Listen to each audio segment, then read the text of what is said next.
রাজধানীর ever care হাসপাতালে BNP chairperson Begum Khaleda জিয়ার শারীরিক অবস্থার খোঁজ নিয়েছেন প্রধান উপদেষ্টা ডক্টর মোহাম্মদ ইউনূস। এ বিষয়ে জানাতে যুক্ত হচ্ছেন সহকর্মী হাসিব পান্থ। হাসিব, প্রধান উপদেষ্টা এভার কেয়ারে যাওয়া নিয়ে সবশেষ জানাবেন। তিনি, আমরা যতদূর জানতে পেরেছি, বেগম জিয়ার শারীরিক অবস্থার খোঁজ খবর নিয়েছেন, সেই বিষয়ে বিস্তারিত জানাবেন।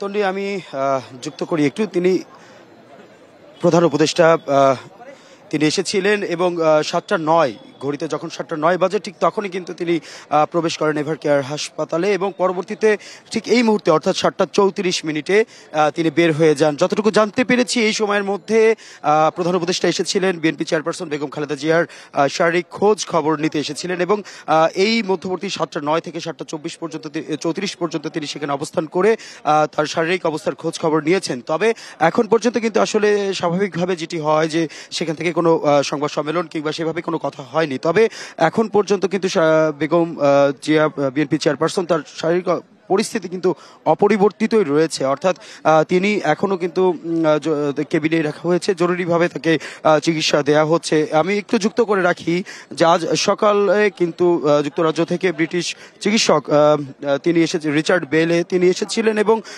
তার বিগত যেই রিপোর্টগুলো রয়েছে, তার নানামুখী সমস্যা, সেগুলো পর্যবেক্ষণ করছে। পাশাপাশি নতুন এবং ফিরে আসা গ্রাহকদের জন্য নগদে চলছে ক্যাশব্যাক সহ প্রতিদিন হাজারো উপহার জেতার সুযোগ। হবে আশা আর ফেরা, সারপ্রাইজ সেরা।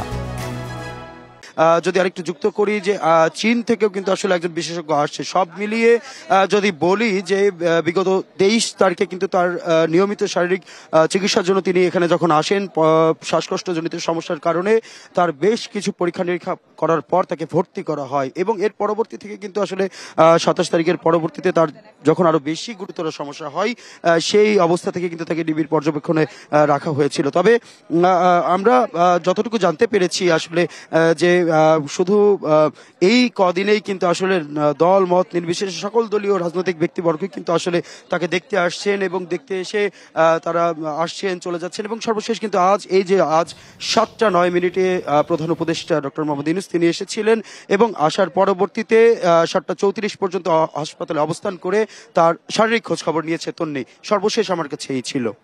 ধন্যবাদ হাসিব আপনাকে।